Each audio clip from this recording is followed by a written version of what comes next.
त्याग वहीं करें जहां उसकी कद्र हो। दोपहर में दिया जलाने से अंधकार नहीं, दिए का वजूद खत्म होता है। जय श्री कृष्ण दोस्तों, आज के श्री कृष्ण वाणी में एक छोटी सी कहानी लेकर आए हैं। कहानी है नीति शर्मा की। नीति शर्मा एक छोटे शहर से निकलकर महानगर में अपनी पहचान बनाने आई थी। वह एक मध्यवर्गीय परिवार से थी, जहां उसके माता पिता ने उसे संस्कार और शिक्षा दी थी। नीति बचपन से ही पढ़ाई में होशियार थी और हमेशा अपने सपनों को पूरा करने का जज्बा रखती थी। उसकी माँ अक्सर उसे भगवत गीता के उपदेश सुनाया करती थी, खासकर कर्म फल के बारे में, जिसमें कहा गया है कि हमें अपने कर्म पर ध्यान देना चाहिए, न कि उसके परिणाम पर। नीति ने कॉलेज की पढ़ाई पूरी कर ली थी और अब एक बड़ी कंपनी में नौकरी के लिए प्रयास कर रही थी।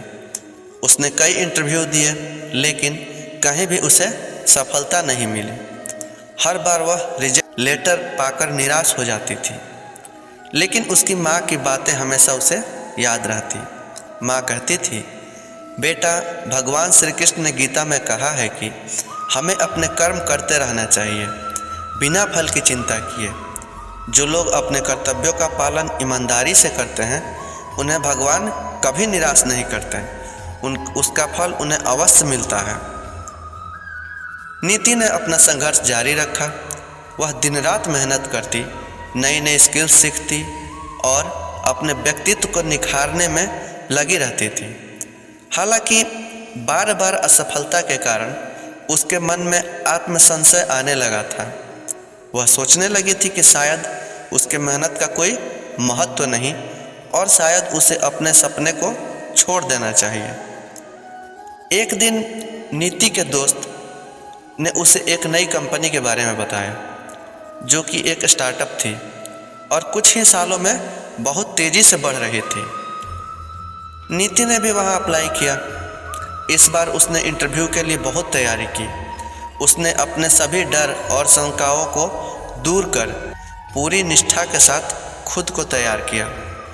इंटरव्यू के दौरान नीति से एक सवाल पूछा गया, नीति, तुमने कई बार असफलताओं का सामना किया है, फिर भी तुमने हार नहीं मानी, इसका कारण क्या है?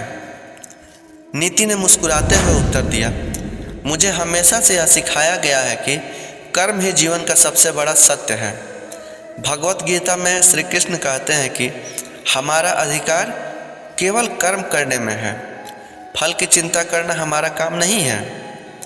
मैंने हर असफलता को एक सीख के रूप में लिया है और अपने कर्मों में सुधार किया है।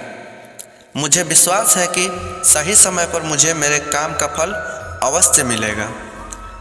इंटरव्यू लेने वाले अधिकारी उसकी इस सोच से बहुत प्रभावित हुए। उन्होंने नीति को तुरंत नौकरी पर रख लिया।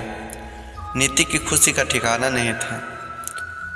उसने महसूस किया कि उसकी माँ की बातें और भगवत गीता के उपदेश सही साबित हुआ।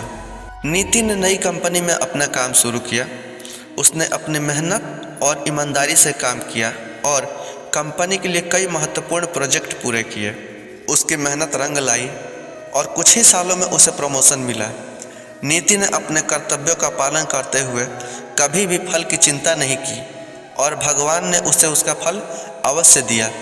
नीति के इस सफ़र ने न केवल उसे सफलता दिलाई, बल्कि उसे यह भी सिखाया कि जीवन में कर्म ही सबसे बड़ा धर्म है।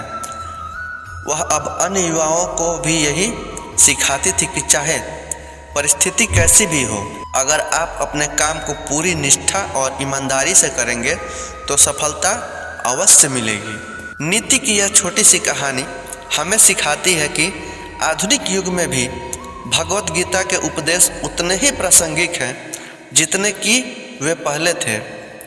कर्म फल के सिद्धांत जो गीता में बताया गया है, हमें यह सिखाता है कि अपने कर्मों में विश्वास रखना और निष्ठा से उसका पालन करना ही असली सफलता की कुंजी है। जीवन में आने वाली कठिनाइयाँ हमें विचलित कर सकती हैं, लेकिन अगर हम अपने कर्म पर ध्यान दें और फल की चिंता छोड़ दें तो सफलता हमारे कदम जरूर चूमेगी। तो दोस्तों कैसी लगी आज की कहानी? अगर पसंद आई हो तो लाइक शेयर सब्सक्राइब करना ना भूलें और कमेंट में जय श्री कृष्ण जरूर लिखें। जय श्री कृष्ण दोस्तों, मिलते हैं अगले वीडियो में।